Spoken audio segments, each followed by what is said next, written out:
staring at you because yours didn't work. I understand life happens. And there's a lot of things that we all wish we could fix and go back and things would be different. But understand the church still has a responsibility to teach about marriage, teach about relationship. And there may be someone here that you are not yet married and you're saying, why did I come tonight? Well, who knows? Maybe you will be. Or maybe you're not interested in being married, and after you hear tonight, you're going to say, for sure, I'm not going to get married. And I will say, I have talked to people that wish they had never gotten married because it wasn't a good relationship. So, for the sake of those of you that are already married that want your marriage to work, that's what tonight is about. But tonight is not just about marriage and relationship. It's about relationships in general. Now, there will be a heavy focus because if you're going to talk about family and relationship, obvious, the first relationship is between husband and wife. But one of the sections that my wife is going to introduce in her presentation is going to set up for conflict resolution. And you're going to learn some keys for conflict resolution that go beyond even your marriage relationship, that are even going to help you in your life, work, friends, family, the list goes on. So here's what I want us to do. I want us to ask God to help us right now, to open our understanding, to strengthen our relationship, to give us peace, give us help, give us direction. God, I pray that right now your power would come into this room. I pray that you would anoint every speaker tonight. I pray that every one of us would grow in your word and grow in the principles of relationship. God, you are the creator of the family. We love you. Everybody say in Jesus' name. Now, I hope this is better than your prayer. That was a pretty pitiful prayer. I'm teasing you. We're going to have a good time tonight. God bless you. Happy Love Week, everybody. We should have love focus every week. Everyone working towards unity and love and expression, because I kind of got spoiled this week. So I'm just wondering how much unnecessary fuss we could avoid if we acted like every week was Valentine's week. I don't know, maybe we should try it in our marriages. Oh, Brother Gerardo said that would be pretty expensive. So is love just about money? We're going to have some counseling sessions later. I'm not repeating that. You'll go home fighting instead of managing this conflict. That was good. But I want to reiterate what Pastor said. We're probably going to use a lot of language, spouse, husband, and wife. But what we give you tonight is not just about a husband and wife relationship. This can be applied to every relationship that you have. In fact, some of these tips and tricks, I use them on everybody, even you. There are many, many topics we could have covered in this session tonight, this love session that we're talking about. And when we know that these are coming up, these special nights that we get together, my mind's always going crazy over all of the things that we need to talk about, we could talk about. Oh, this is so good. Oh, so-and-so could use this. Oh, this would help them so much. But when you bring it down to the core of relationships, we kind of all have this in every relationship, but especially in our marriage, and it's conflict. And you think, but we're married, there will be no conflict. I don't know what kind of marriage you have, but it's not normal. A common saying is, put any two people in a locked room, within 2 minutes, you'll have conflict. And as is true in any situation, in a marriage, conflict is actually natural. It's actually healthy. How you manage it is what makes it healthy or unhealthy. But conflict is inevitable and it's ongoing. It's never like, okay, we've resolved conflict, because tomorrow there's going to be something else, because you are two individuals that God has put together. And although you can create a unified family and goals together, you're an individual. It's part of our humanness. And so we're never perfectly one person. We can be unified, but we're not one. So conflict is a part of marriage relationships. Therefore, we need conflict management. How do we manage the conflict? So I'm going to give you a few little things, and I'm going to step out of the way for the experts here. in here has a preferred way of dealing with conflict. There's only two. It's avoidance or engagement. All of us go to avoidance of conflict or engagement with conflict. There is really no right or wrong in that. It's just our natural tendency. Then there are particular tactics that we each use. So I want you to think about this. There are avoidance tactics. While they may temporarily be used, you cannot manage conflict effectively through avoidance. The only put off of the needed communication, you put off the needed communication, and at some point with avoidance, you create deep wounds because you won't respond or you won't talk, and then eventually they erupt and you wonder, where in the world did that come from? There is competition approaches. The problem with this one is that you have someone that wins and someone that loses. This approach reduces your willingness to listen to each other and work together. In a marriage, that's actually not conflict management. It's a constant war because one is cowing and one is crowing. And that is not conflict management. Then there's the compromising. This seems to be the current popular millennial view of effective conflict management, but I kind of disagree. I'm a Christian, so I'm going to disagree with anything that is the current culture. My experience, my study, brings me to the opinion that most of the time for compromise, and this may be contrary to what you've heard taught before, it's a lose-lose proposition. Because in this compromising approach, each spouse, each person in the relationship is giving up some of what they want to the other party in order to get some of what they do want. So you're kind of like at a 50-50. And in the long run, no one's completely satisfied. Then there's the accommodating one. That's actually a lose-win too, because one spouse is accommodating, so they're losing just to make the other one happy. We have a win-win. Of course, I'm not going to leave you with nothing.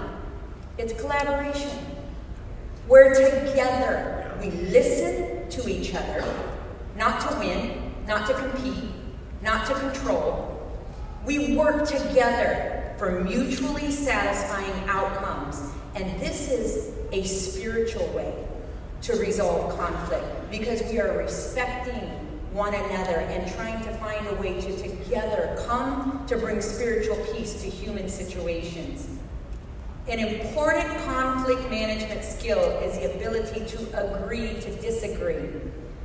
That's a commitment to accept disagreement, but with civility. 2 little tips that can help you immensely. I deal with a lot of conflict. I counsel a lot of marriages, a lot of individuals, a lot of situations that aren't marriages where there's conflict. I have 2 little rules that can change your world when it comes to conflict, because you're going to have it. 1, avoid personal attacks.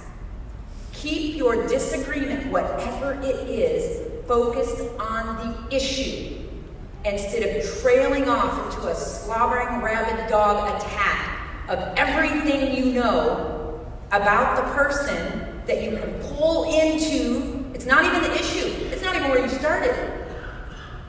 You go into abusive language just to take control of the situation because you feel defensive and threatened.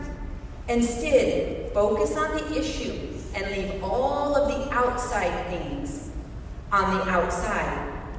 The second thing is to just bring the facts. Don't attack, bring the facts.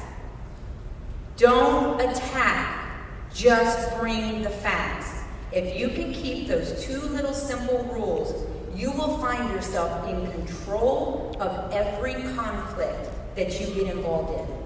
You'll be in control of the conflicts in your marriage.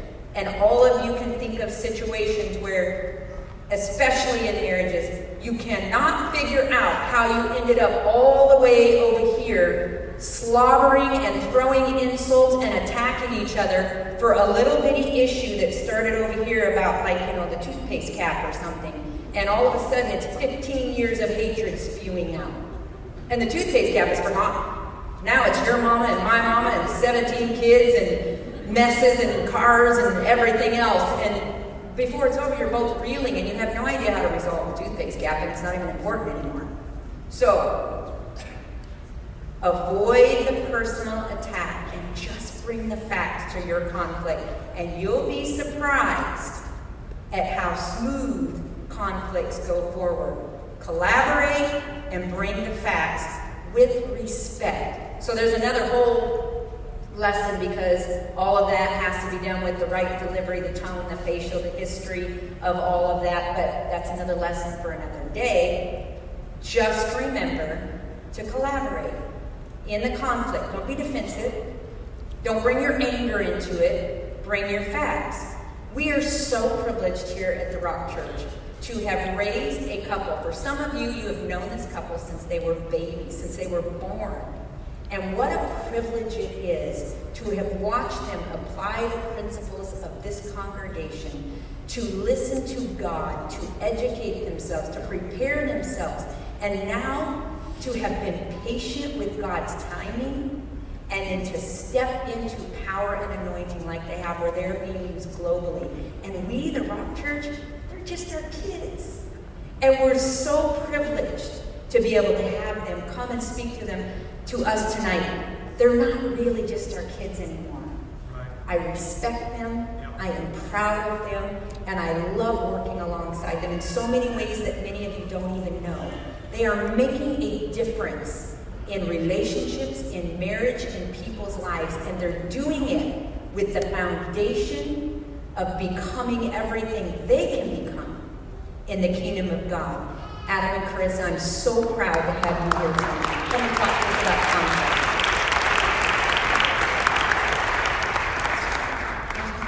Sure, and sometimes it feels like it's right up on me, and I can feel it, like literally feel it in my head, and it's relentless, and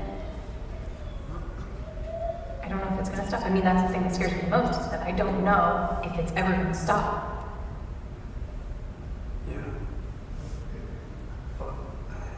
You do have a nail in your head. It is not about the nail. Are you sure? Because, I'll bet if we got that out of there. Stop trying to fix it. No, I'm not trying to fix it. I'm just pointing out that maybe the nail is causing... You always do this. You always try to fix things when what I really need is for you to just listen. See, I don't think that is what you need. I think what you need is to get the nail See, you're out. not listening now. Okay, fine. I will listen. Fine. It's just, sometimes it's like, there's this achy, I don't know what it is. I'm not sleeping well at all. And all my sweaters are snag. All of them.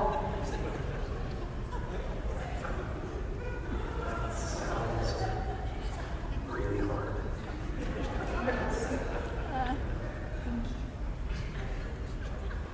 Ow!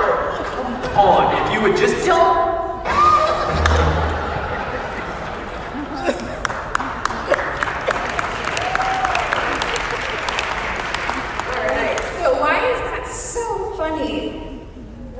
Why are we getting a lot of laughter here? What do you guys think? So true. Lots of people can relate, yeah? You can kind of see it in our own relationships, right? Yeah. So, regardless of if you're married or you're in a relationship with your teenage son and you have conflicts, and so you have this male-female dynamic going on, or maybe it's your boss at work, you're probably seeing some conflicts come up that stem from communication issues like this. So, how many of you could relate to that, by the way? Let's see your raising hands. Yeah, okay. All the honest people. Thanks. So, are we really that different, though? What do you guys think? Are male and females really that different when it comes to communication, conflict resolution? I'm hearing, oh yeah, oh I see yeah. people shaking their heads, yes. It is true, we are very different biologically. You see, we have two props here. We have this Moses-looking guy, and he represents men for us. Go ahead and explain for us, babe. So you see, the male brain, this is the male brain, and we're going to pretend it's kind of gray, because there was a study done by UC Irvine back in 2005 that showed men have 6.5 times more gray matter than women in their brain. So just imagine that this is gray, and that'll help you remember that men have 6.5 times more gray matter. So why does that matter? Gray matter, it doesn't have to do necessarily with intelligence or men being more intelligent than women, but gray matter represents the information processing centers in the brain. So men are able to do really well staying in those little information processing centers. It's kind of like a waffle. Have you guys ever heard that men have waffle brains? How many wives can attest to that? So they have all these little boxes, and they're really good at staying in the box. And the boxes don't touch at all. Have you ever been really engrossed in a subject, men, and your wife is talking to you, and you hear her, but you don't hear her. And she comes in, did you hear me? Yes. Then why'd you say it? Because I didn't hear you. It makes total sense to us because we weren't in the listening box. We were in the working box. Does this make sense? So now there's actually science to back this up. Waffle brain science. So for a woman's brain, this is going to stand in for our woman's brain. Women have 10 times the amount of white matter than a man does. And why is this important? Well, this is the networking abilities of the brain. So a man's brain works from in one hemisphere, front and back, front and back. It stays in that logical or that creative side. But for a woman, they're going back and forth between creative and between analytical. And this allows her to have a lot more networking. Well, it means a lot more emotions. So whenever there's an argument, have you noticed that your wife has the remarkable ability of remembering every single word you ever said?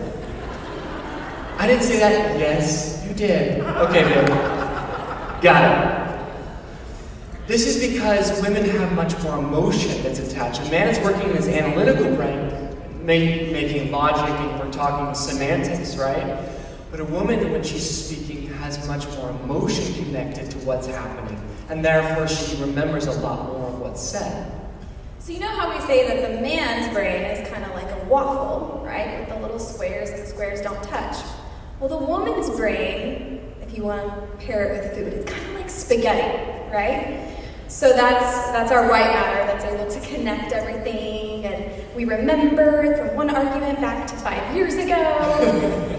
And it's because the spaghetti noodles are just going back and forth, and we're able to multitask pretty well. Not really when the science comes down to it, but we're able to switch. Our corpus callosum functions very well. That's the bundle of nerves between the two lobes, and so we're able to switch back and forth pretty well between our emotions and our logic, and the socks on the floor, and the kids needing to be picked up from school, and the trash wasn't taken out, and the to-do list for that event, all in about 2 seconds, right? That's spaghetti brain.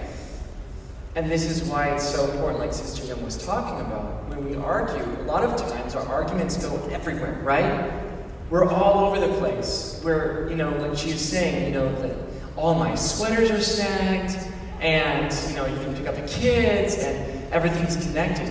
We're arguing, and after a while, we start arguing against a phantom of what's really there.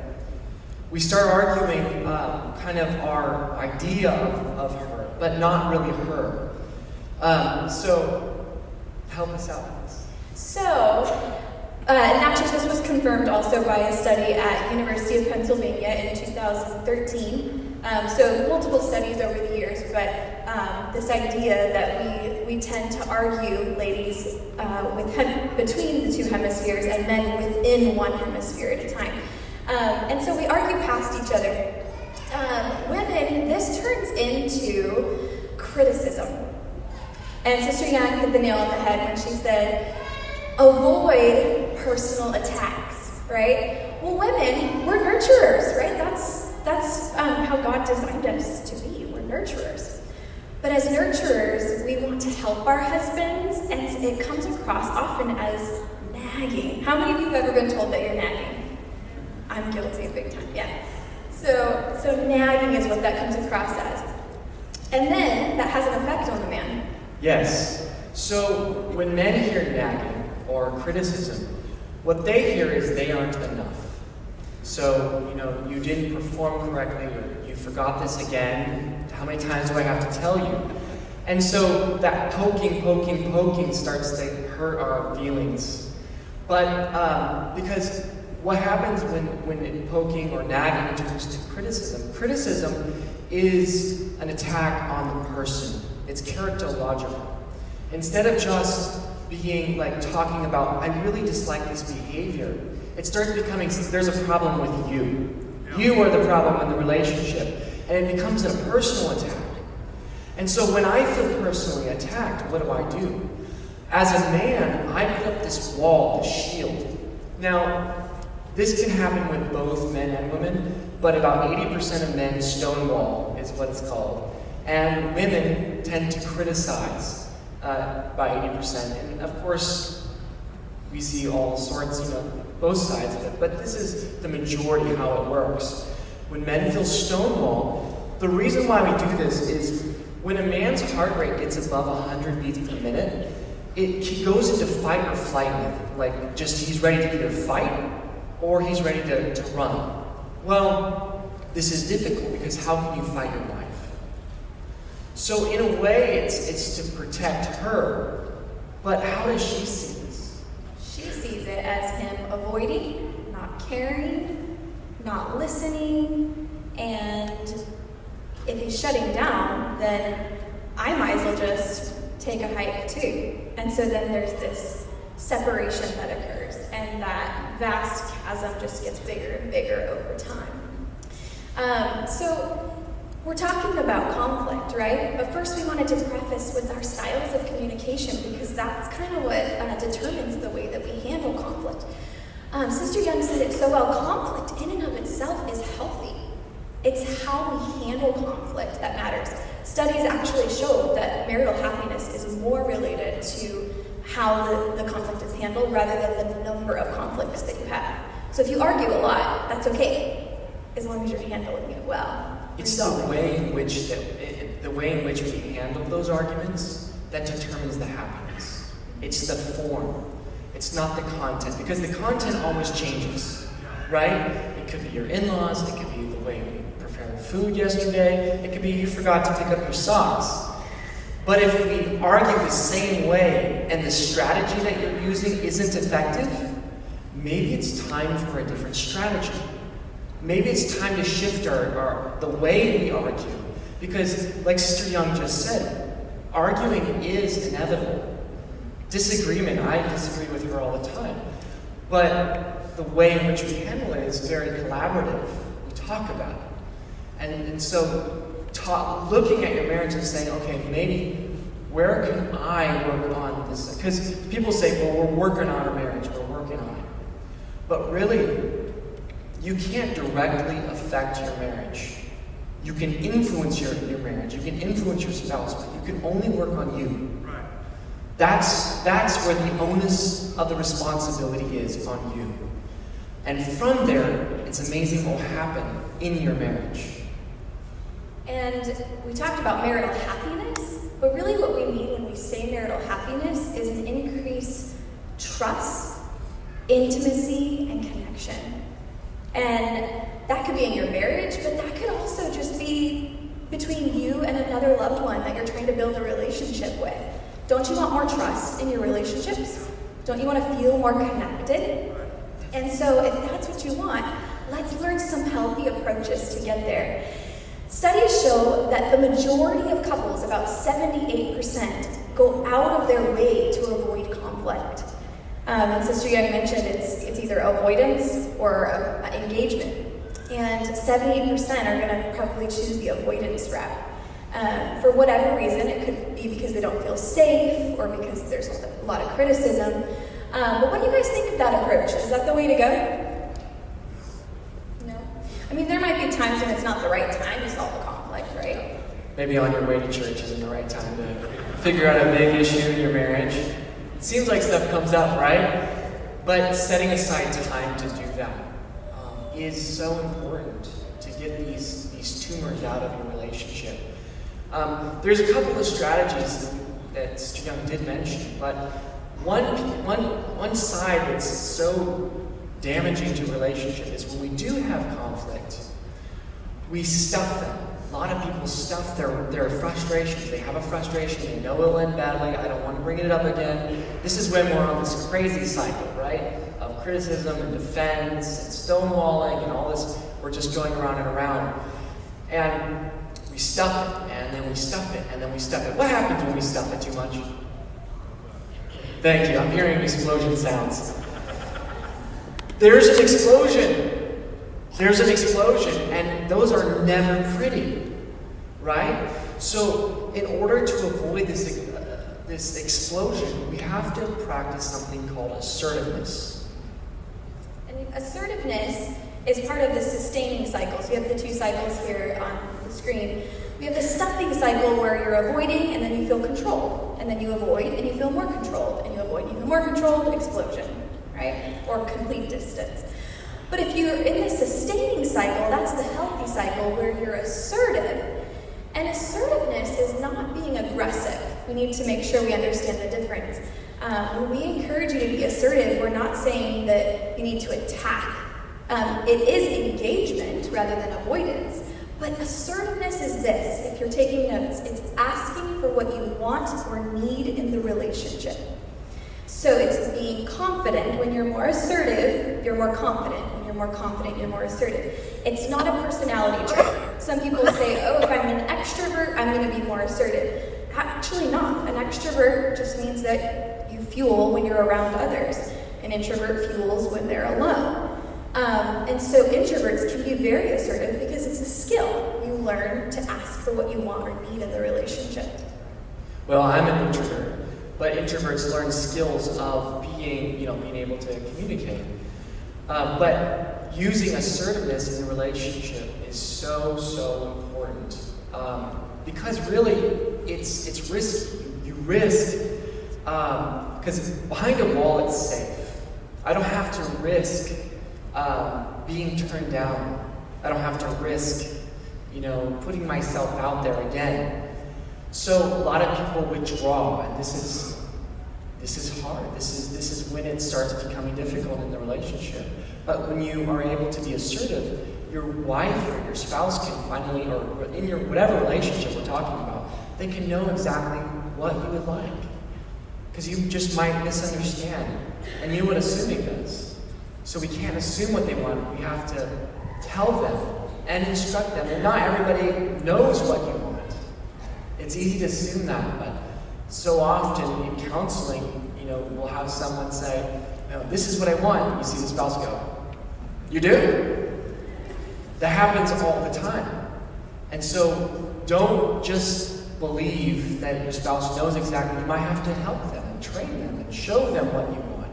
But eventually, you'll get to the point where you've said it enough times where if they're a good-willed spouse, they'll work toward pleasing you. What does the Word have to say about conflict resolution? We want you to turn to Ecclesiastes chapter 7, and we're going to read verses 8 and 9.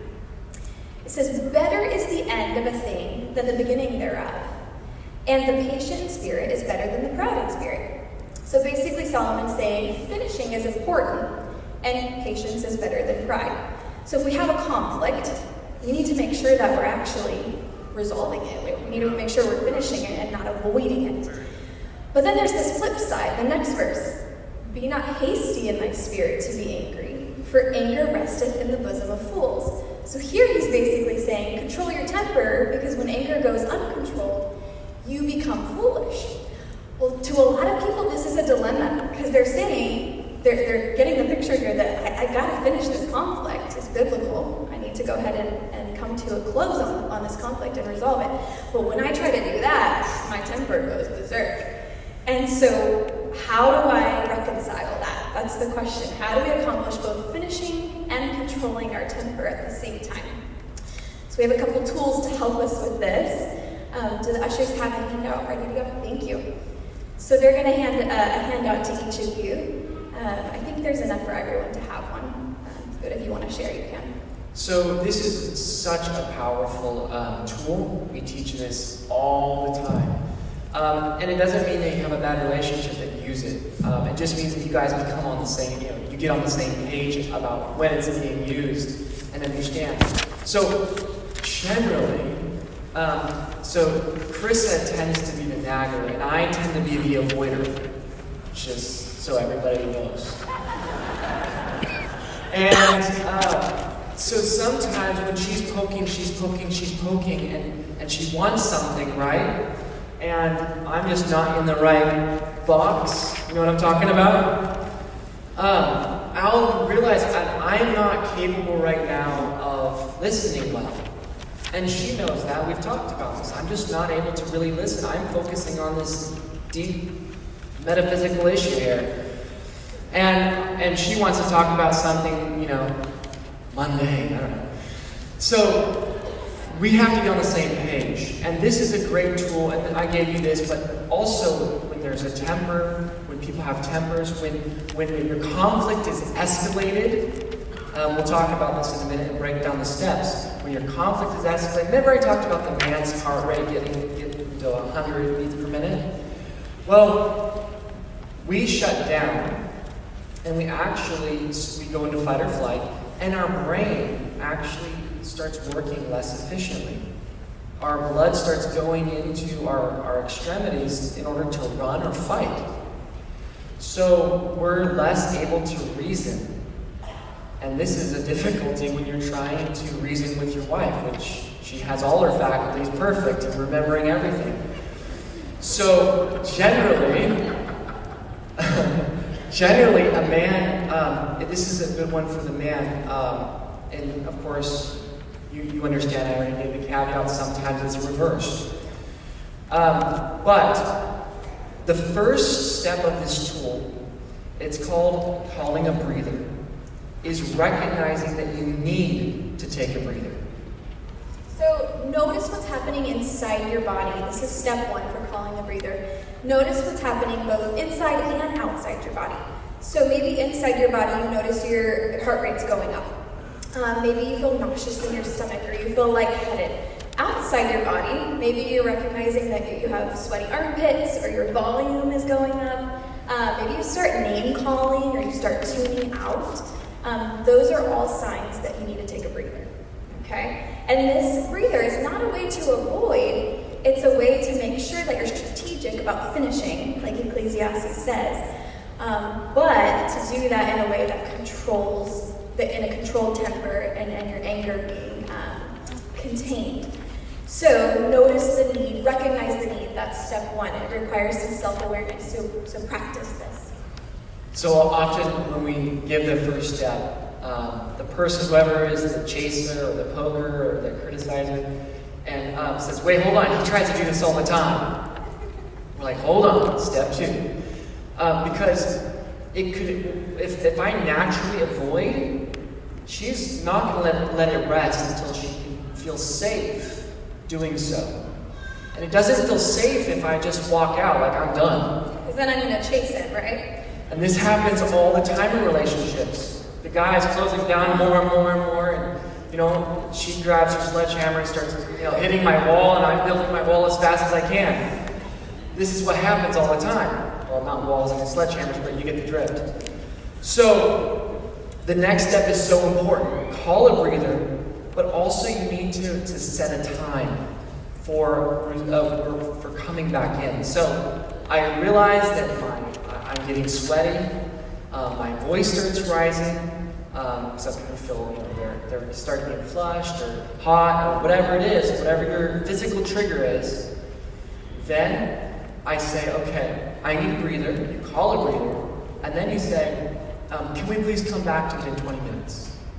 Or can we please come back to it in an hour? This gives her peace of mind to say, okay, he's a man of his word. I can let it alone. He can cool down, think about it. He can reflect on it. He can have his space. And then we'll come back to it and resolve it. Make sure you both know what your designated word or phrase is. So right there you see some examples.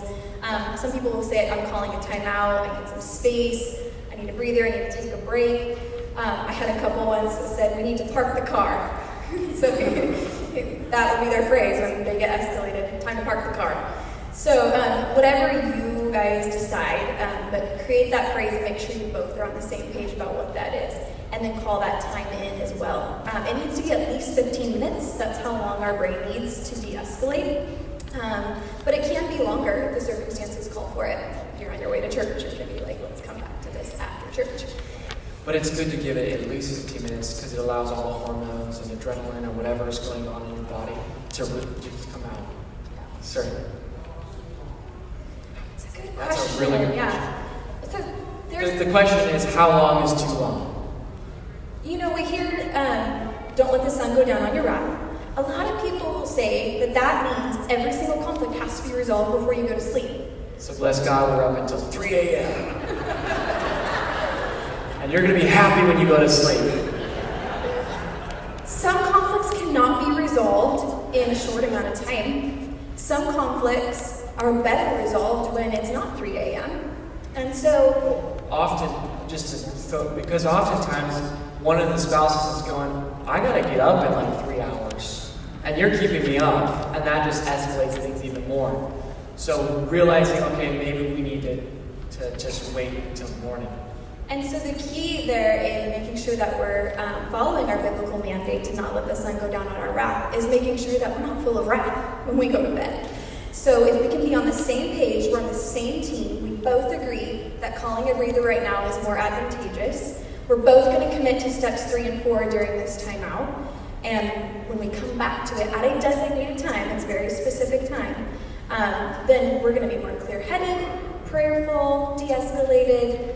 Then that might be okay to come back to it at a different time. And it might be like maybe a spouse is working out of town, and so it might be the weekend. It just depends on the circumstance, but schedule it. Make sure that you guys are both accountable to coming back. Right. Question. Yeah, not all conflicts are created equal. So, yeah, it's definitely a mutual contract in this. Like, hey, we're going to come back to it. And if you've already practiced this, it's not going to be something out of left field. It's like, okay, yeah, we'll come back to it tomorrow. And then we practice another conflict resolution tool. The next step is relax and calm down. This is so important. Your handout says don't just do things to distract you, but do something that involves generally physical activity is so helpful. For instance, going for a walk, doing things that with your body because, frankly, when you're going left, when you're walking, you're bilaterally stimulating your brain. When that happens, you're able to correctly process what's going on. Like, who is a pacer when you pray? You're like, Jesus, God. So you're pacing, it helps you process what's going on, what you're thinking. Like, how many people, like, when they get on a really important phone call, they immediately jump up and grab the phone and, like, start walking? What you're doing is you're helping your brain process the information more efficiently. You're going left brain, right brain, left brain, right brain. So that's bilateral stimulation of your brain. Right. So you could do this just by like tapping. You could do this by tapping your feet. You could do this by walking. But whenever you're engaged in the physical activity, by the way, this is how we work with trauma. When someone has something very traumatic that happens in their life, we do this sort of bilateral stimulation to help ease the emotions. So in other words, if you have a really big argument, it's really helpful to walk it off. So 3 and 4 go together, relax and calm down, and then step 4, while you're doing that, put yourself in their shoes. And that can be done in a variety of ways, but pray for them. Think about how they might be thinking or feeling. Get in their shoes, that's called empathy. Remember that they're most likely a good-willed person, and they're not trying to be malicious. So how can you try to see it from their perspective? That's absolutely essential, even if you're coming back to this the next day, that you're really thinking about this between now and the time in. And then finally, number 5, resume the discussion at that time. It's best if the person that called the breather actually initiates coming back to it as well. And the reason is because if the person is the nagger, right? Like, and I called the timeout, hey, what are we gonna talk about then? Hey, can we talk about that? Hey, when is it time? Right? I can easily become triggered, like, are you serious? So, if I call the timeout, I call it back in, and be a person of your word. If you want this, we tell our clients, treat this tool as sacred. If you say you're gonna be back at a certain time, be back at that time.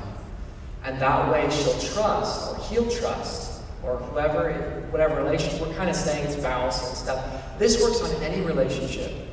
It really does. So if you have a problem with your brother, or your mom, or your aunt, or whoever it is, if you say, let's come back to this in a little bit, they'll respect that. And you can do it much more effectively. So when you actually do come back to it, do you just start rehashing and exploding again? Hopefully not.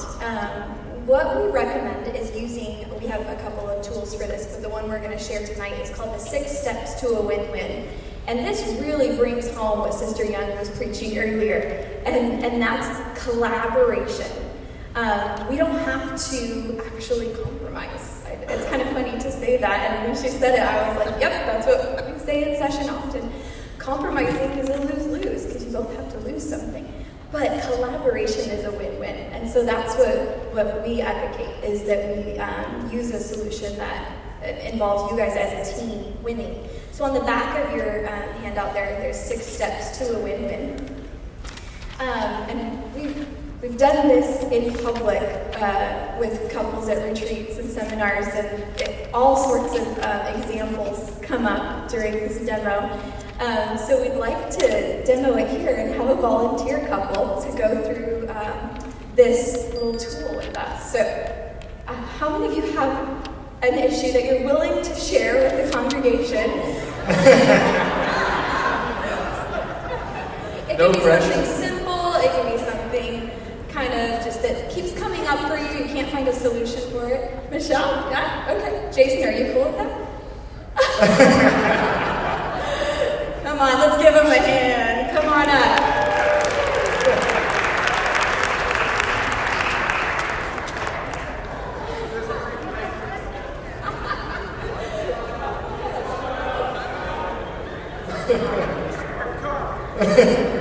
They're all time out, breather, park the car.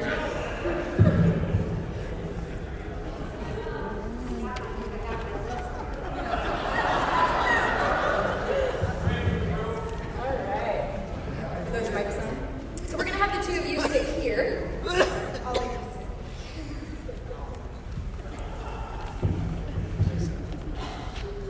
Okay, so this is a tool that you guys can use as a couple. It's a tool that once you come back to actually solve a situation, you can actually pull this paper out as if you're at a business meeting together and you're going to try to resolve this as a team. I'll give you a paper. You're good. Okay, so the first step we're done with that for today because it's setting a time and place to discuss it. But usually that is a difficult step because oftentimes it's not the time and place to discuss it. So the first step, check, we're done for today on that one. All right, so let's define our problem and be specific with it so we can kind of know what's happening, and then we'll go from there. I'll take the lead on this. Since you volunteered. Since I volunteered, because I was kind of hoping there'd be questions, answering thing. Okay. So, the question is, and I won't name who's who in this conflict. So what if one of us is being super committed to paying off debt? And we're like super committed, like this is the time frame, it needs to happen by this time. Whereas the other person doesn't understand baby steps.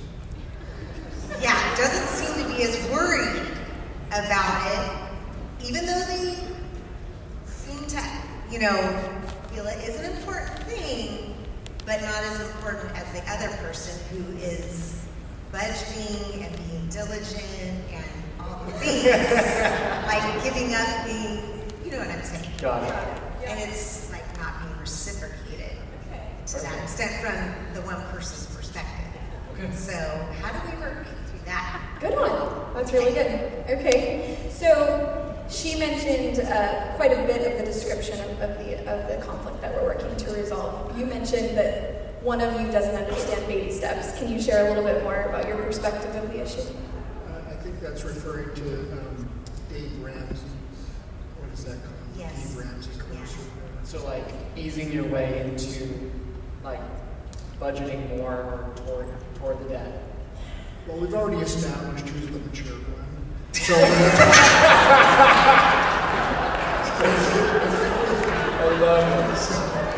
Okay. So really what it's about is it's about me being self-employed. And, even before I came in church, I'm basically living on faith.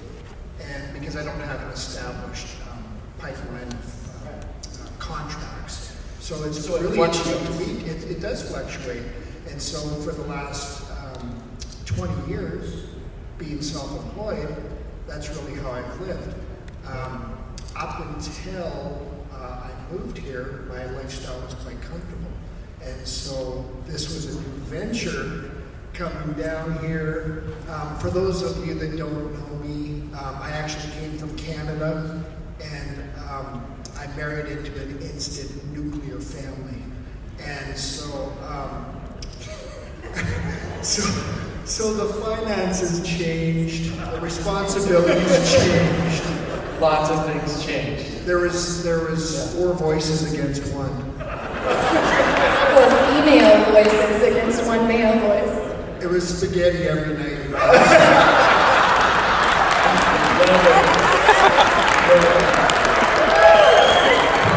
This is not scripted at all. Just saying.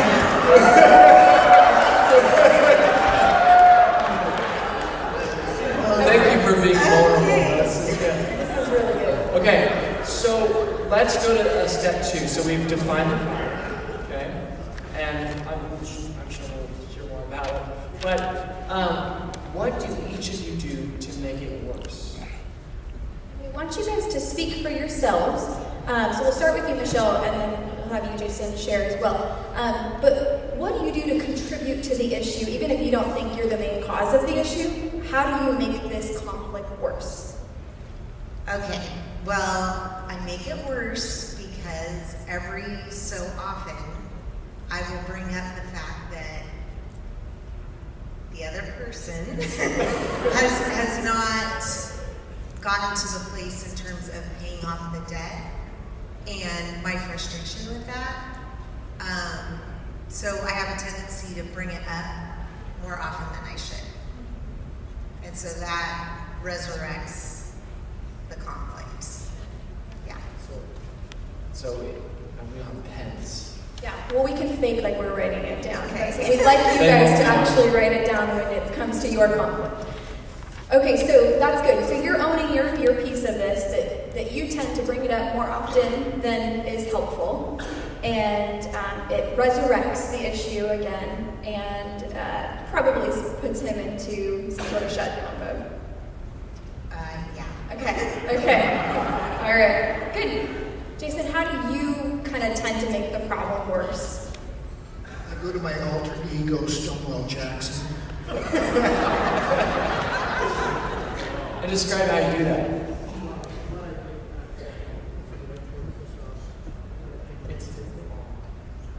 Hold it down. Check. Yeah. So what do I do to make the problem worse? I buy stuff. Wait a moment.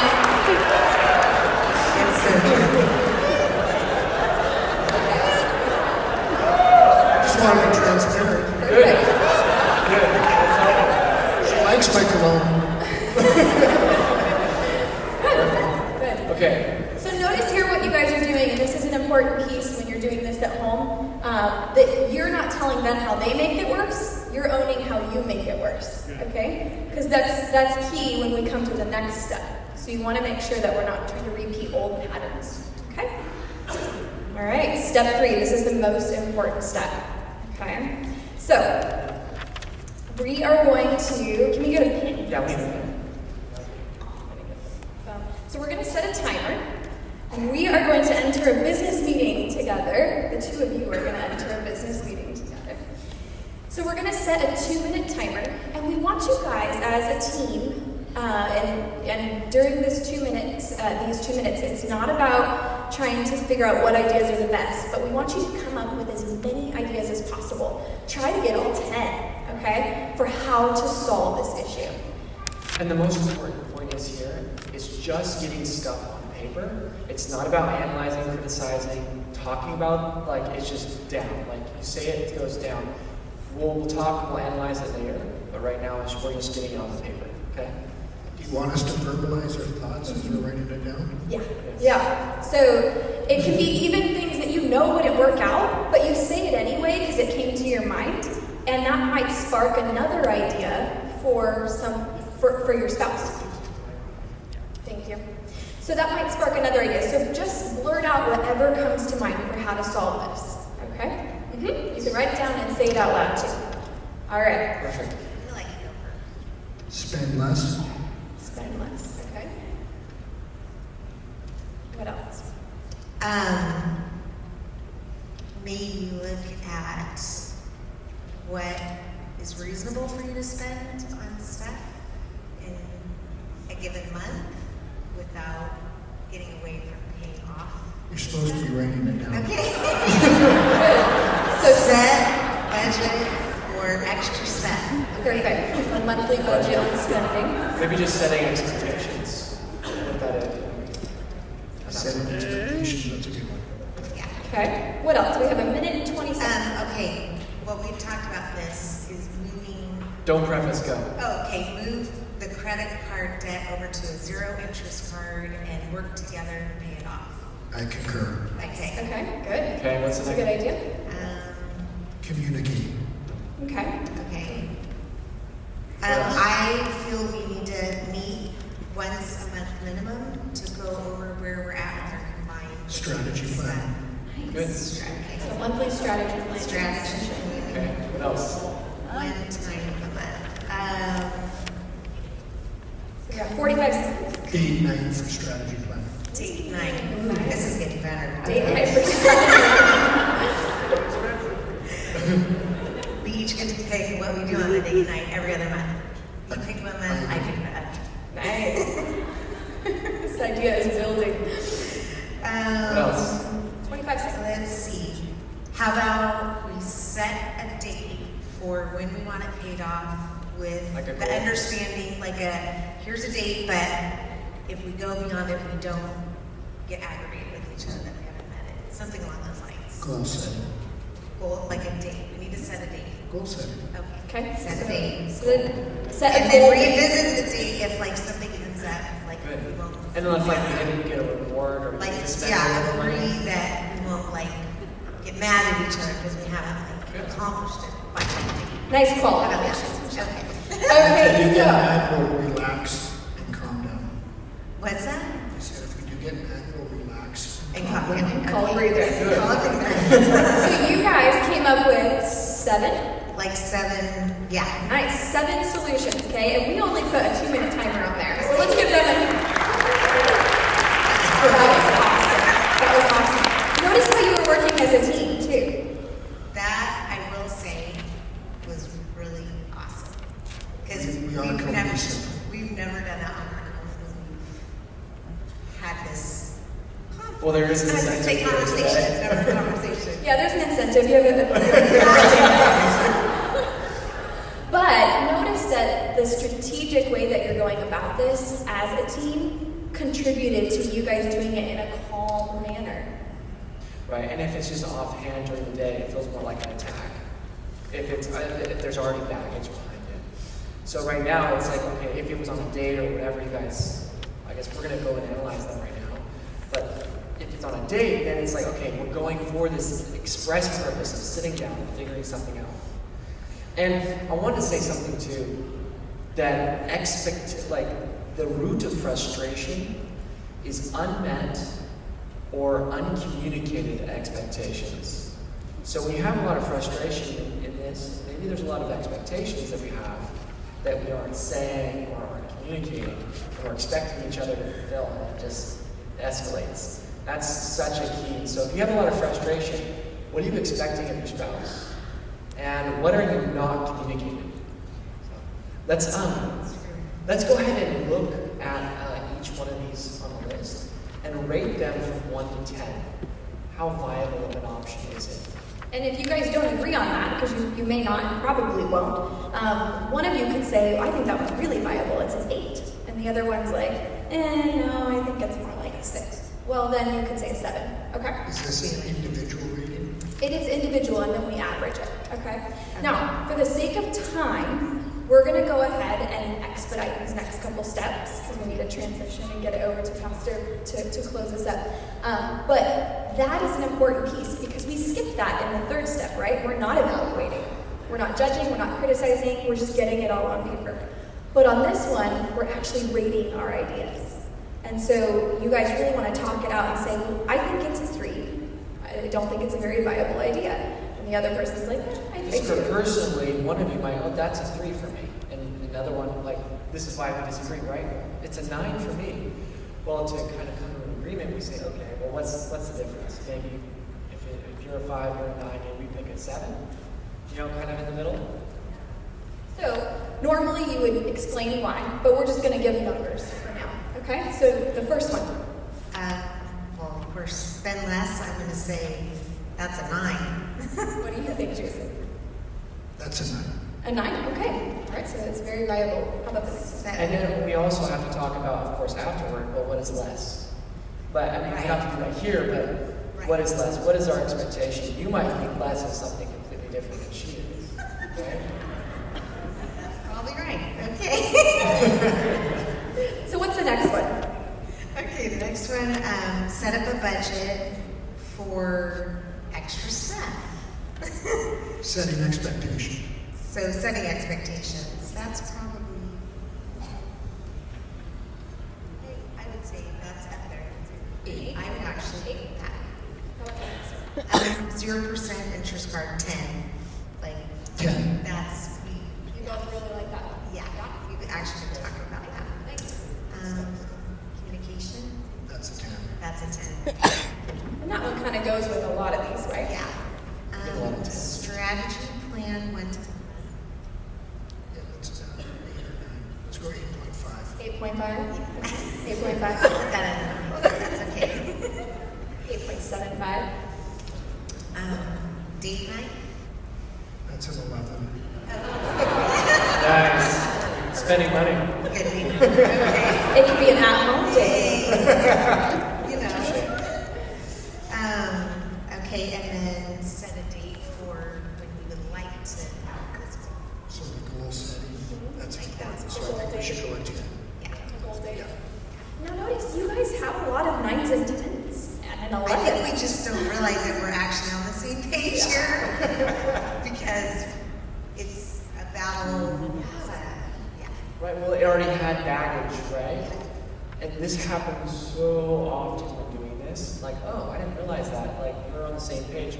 So now the next step would be just to look at them. And, we have lots of 9s and 10s and 11s, right? So this is so important because a lot of times when we feel like if we pick one, then we're locked into it forever because I just now compromise. And, now I'm never going to be able to go back. So this is just something we try. We pick one to try. And we set a date to come back and reevaluate. And that's such an important because it helps us kind of ease our mind, okay, we're just trying it. If it works, great. And you can actually, pick a couple of them and put them together. You can do a date night, goal set, and determine what less is. Right? So what we recommend is not to pick all of them, but to pick 1 or 2, maybe 3 if it involves something general, and actually set that time to come back to it, to reevaluate. So for a financial conflict, it might be a month later. For other conflicts, it might just be a week later where you come back to it to reevaluate. But since finances tend to run in a monthly flow, and it might make sense to schedule a time to come back to it a month later. So keep that in mind. It's a temporary solution you're going to try. So can you guys maybe pick maybe your top 2 that you want to combine to try this month? I'm going to let you pick. I say date night and spend less. Good. All right. All right, so date night and spend less. That's what we're picking for number 5. Try one idea. Now, how will you each make this solution work? Remember we said, how do you contribute to the problem? How do you make it worse? How are you personally, Jason, going to make this solution work? How will you make this better? Let my wife buy dinner. Let your wife buy dinner? Okay, on an ongoing basis or for date night? I am spending less. I love it. So does that mean have her maybe be willing to have her help you budget the price range for dinner? That's actually an accurate statement right there. Okay, all right.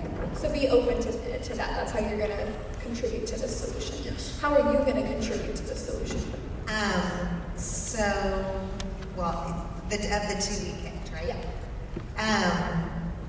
Well, right now it's kind of hard because we're paying for a wedding, but no, I'm committed to spending less also. Okay. So how I'm going to do that? Yeah, well, it's me reevaluating my budget right now. Okay.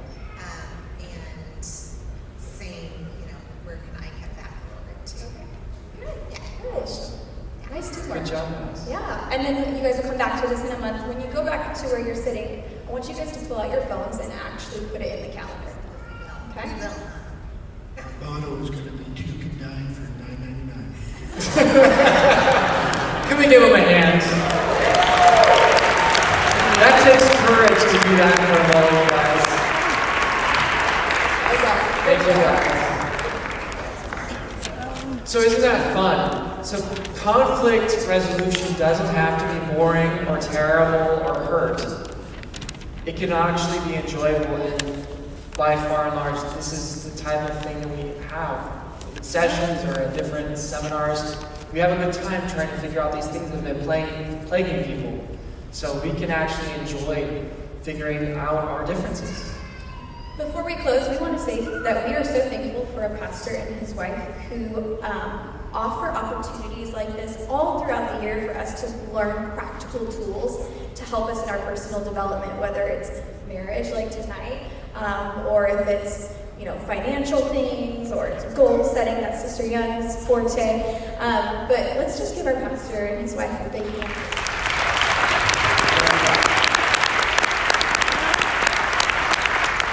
So before we end, we want to read a quote that really summarizes love and marriage and relationships. And in light of what we've been discussing, that we need to not avoid, that we need to be willing to open up and be vulnerable. And here's why. To be loved but not known is comforting, but superficial. To be known and not loved is our greatest fear, but to be fully known and truly loved is, well, a lot like being loved by God. It is what we need more than anything. It liberates us from pretense, humbles us out of our self-righteousness, and fortifies us for any difficulty life can throw at us. God bless you all. We love you. You guys are awesome.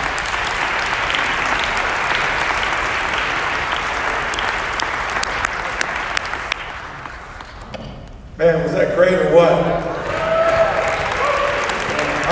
I just want to say I am proud of them, and God is opening up some huge doors to them. And I'm just honored to be on the same team with people that have dedicated themselves. And Jason, Michelle, y'all were awesome. It's not every day you get to interview a comedian. That was great. I'm not going to be long because the young people are going to be winding up. But I have a biblical example of conflict resolution that maybe you have never noticed.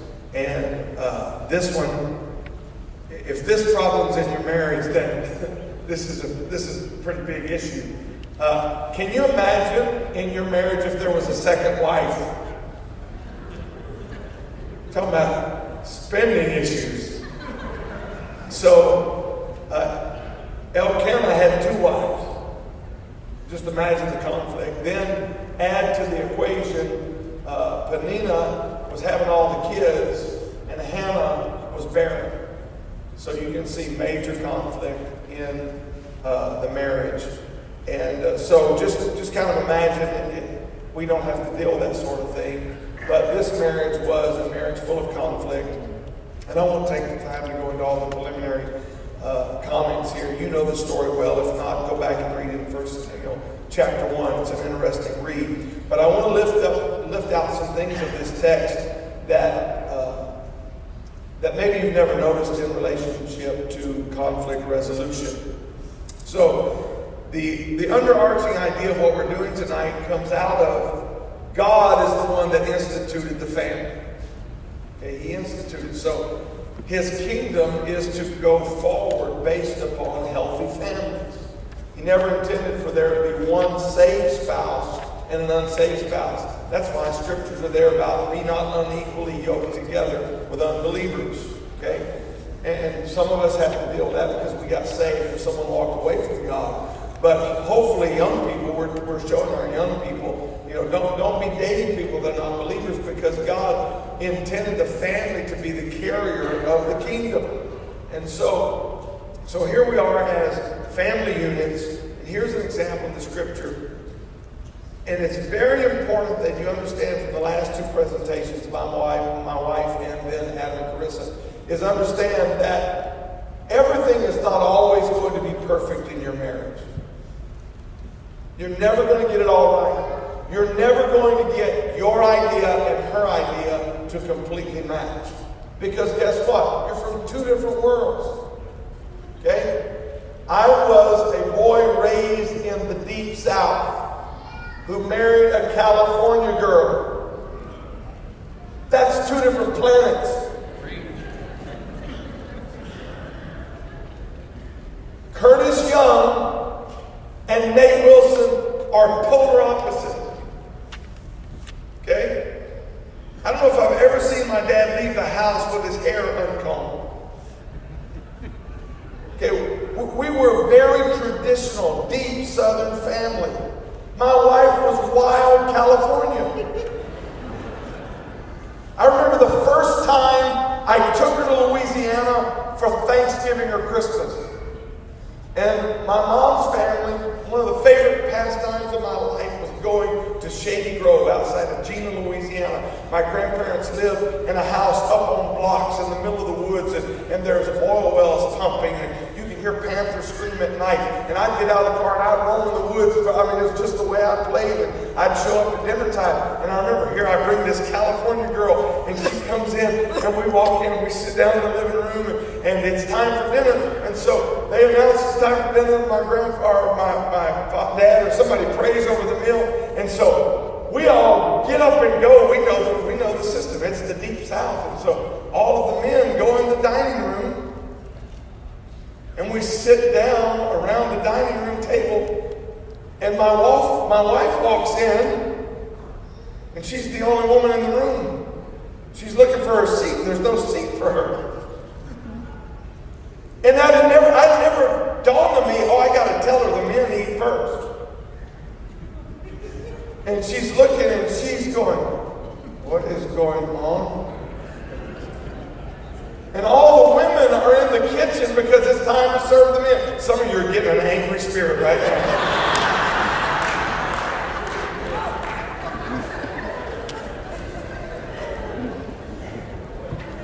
And so in her world, this is the craziest, stupidest thing I've ever seen. And in my world, I'm going, would you go in the other room? And it wasn't that way was wrong and her way was right, or my way was wrong, right, and hers was wrong. It was 2 different And so then we get this is a setup that life was very different. So you come from your world, you come from your culture, you come from whatever it may be, and then you're going to get in a marriage and you're going to have to figure it out. And so it's never perfect. It's never the same. And even if you live in the same subdivision, your family is not the same as her family. So there's going to be differences. So just imagine, just kind of fill in the blank of this story, that we know what their issue was. But then there became a real issue between, we'll leave Peninnah, and we'll just focus on the relationship between Hannah and Elkanah. There was a real issue. And the issue had to do with need. In a marriage, you're going to have needs. The wife has needs, the husband has needs, the marriage has needs. And so here was this spouse, Hannah. First, Samuel tells us what that was. She had a barren womb. And you have to understand, for us, some of you are going, my God, I wish I'd have had a barren womb. These kids are driving me nuts. Well, in that day, to not have children was a big deal. Because there was no welfare program, there was no retirement program, there was no 401k, there was no life insurance. If you didn't have kids that you raised up to take care of you in your old age, you became basically an indentured slave. Or even worse, the sex trade to provide for your needs. So to be a woman, and in that time, men died often before women, and the life expectancy was somewhere like 36 years of age. So this is a very real deal in antiquity. And so for her not to have a child or children was a big deal. And so it was something, the barren womb, she felt incomplete. She was looking at a fearful future, possibilities, desperation. And so she comes. Here's a very interesting thing. Okay, they're the counselors. I'm the preacher. So I'm going to the Bible. I'm going to show you an approach to deal with conflict. This is a very real thing in her life. It wasn't an easy fix. So look at chapter 1 of 1 Samuel and verse number 8. Here's what she does. Then said Elkanah, her husband, to her, Hannah, why weepest thou? And why eatest thou not? So it's affecting her emotionally. It's affecting her physically. And isn't this just like a man? And why are you so grieved? Am I not better than 10 sons? Isn't that just like us? I mean, ain't all that in a bag of chips? And so he immediately begins to affect his self-worth. Can't you figure that? You see the difference? Here's this deep need in this woman, and he's the fixer. He's just trying to, hey, you got me. What about me? Man, I'm not asking for a show of hands. Do you ever feel that way? What about me? I mean, what about me right here? Okay? So there's this conflict in the home. He could not meet the need, and he didn't seem to mind what the problem was. At least he said that. He's not unhappy with her. He's not blaming her. Men, that's something we should learn from. He wasn't blaming her for the issue. And that's where we start attacking. We learned that earlier. And so here's an example. What I'm giving you is a very good marriage and how they resolve conflict. The first thing I see right here is he did not blame her for the problem, nor did she blame him for the problem. But he's the fixer.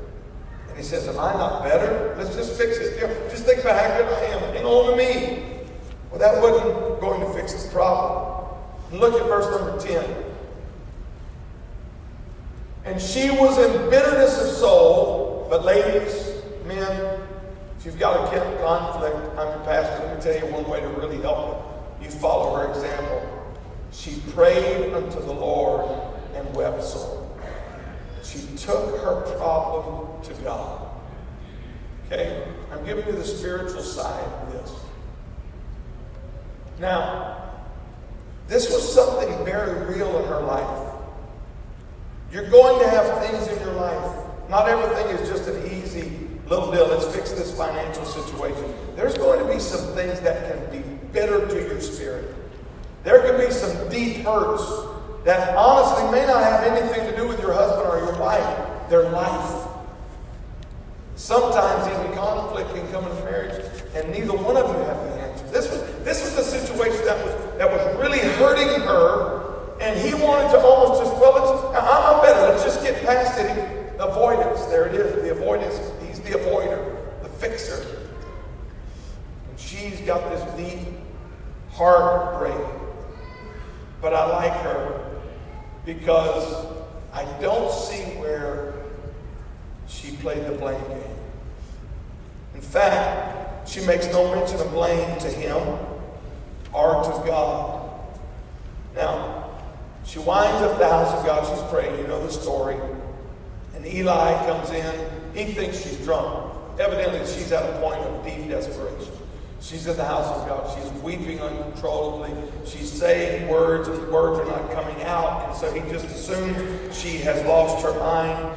And he corrects her, rebukes her. But notice this woman, women, men, learn this lesson. She says, you don't understand.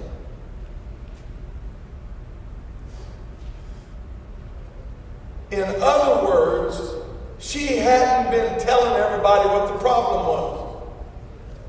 One of the worst things you can do about your conflict is go spread it around. And as I read this story again in preparation for this, I was amazed. She didn't even tell the preacher what the problem was. I had never noticed this. I preached that and heard it preached. And we always add that in the story. That's not in the story. You won't find where she even told the preacher what the problem was. She just told him that she had a heavy heart and her heart was burdened. But she never even brought their laundry into the pastor's office. Now don't suddenly think, well, he's not wanting to counsel me. I'm just giving you the story. This woman didn't make their issues everybody else's knowledge. Protect your marriage. If there's an issue with you and your family, or you and your husband, or your wife, don't get to the ladies' prayer meeting or at somebody's house, or get on the internet and tell everybody all the junk that you're dealing with. You're just going to make matters worse. Don't add trouble to conflict.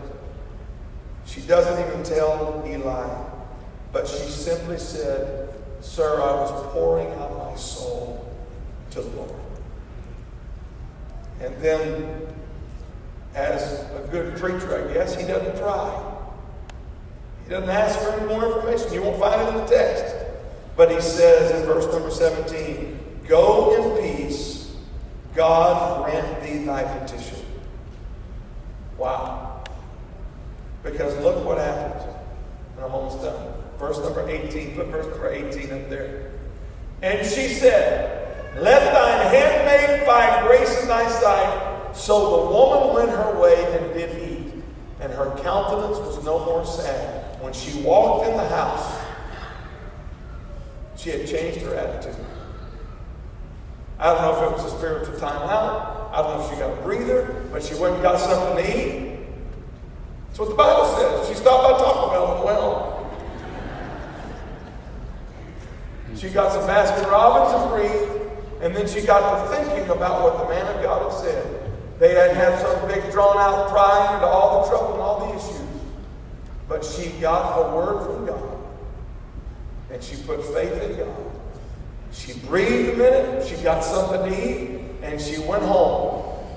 And here is the incredible part of this story that I had never noticed. Put up verse number 19. And they, everybody say they. They rose up in the morning early and worshiped. She didn't come home and go stir the issue back up.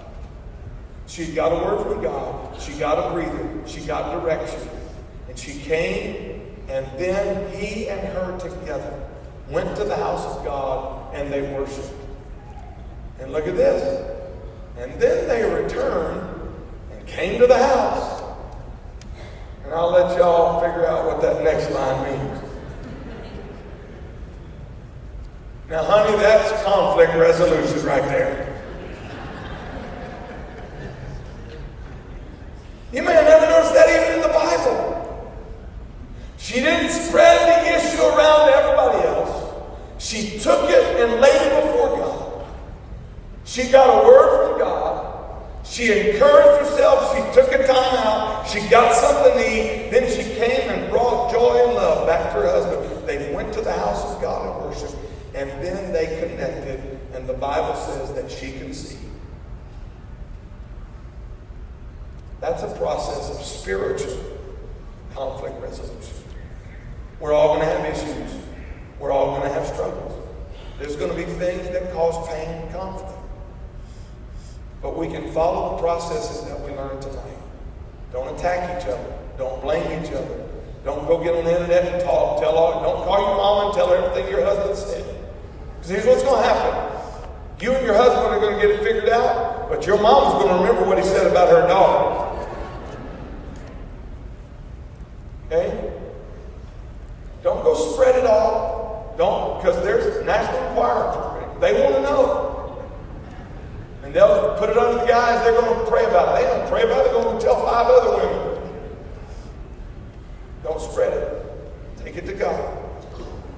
And when you get a word from God, change your countenance. That was a matter of the will. That was a matter of the will. She stopped and got something to eat. She got it together and figured out, I can't go home the way I can. And she changed her countenance. And then they worshiped together, and they found that intimate place. And she conceived, and you know the rest of the story. I want my relationship to be healthy. I want my family to be healthy. I want my relationship to be godly. And I want the blessing of God in my life.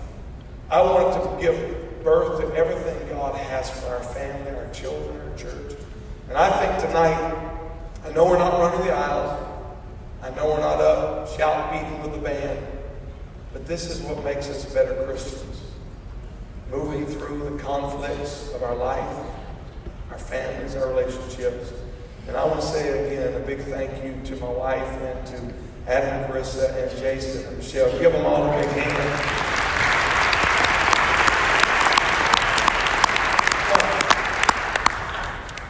Here's the homework assignment. You all got one of those sheets. I'm not going to ask for a show of hands, but there's probably a pretty good chance, unless Cynthia and Matthew. Let's just see. Have you had an argument yet? You have? You're normal. Yeah. Did it happen on your honeymoon?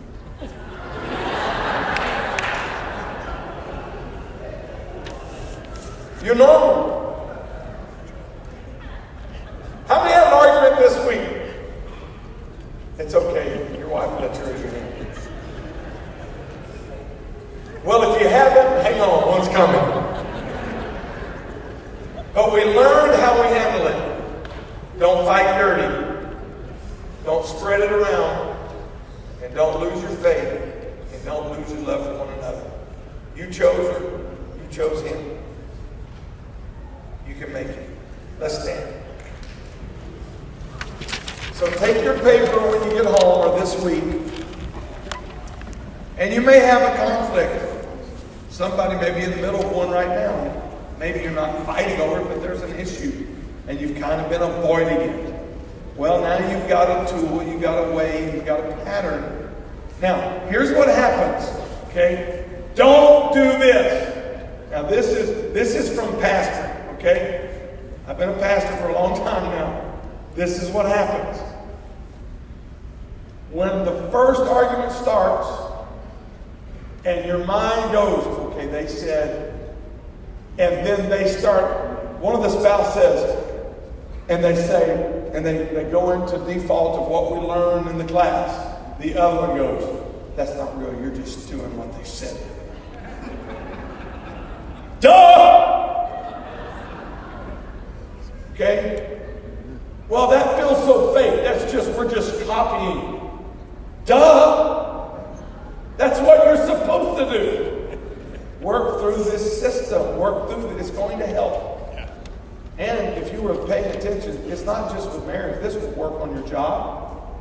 This will work in the cubicles. It's work with your children. This will just work. So, keep that paper. Pay attention to it. Even if you have to do like they exemplified tonight. Take the paper out. Lay it out on the... Don't act like you got it down. Okay? Take the paper out. There's been a lot of work. There's been a lot of planning that's gone into that. And so it's going to help. So work through something this week. And watch strength come into marriage.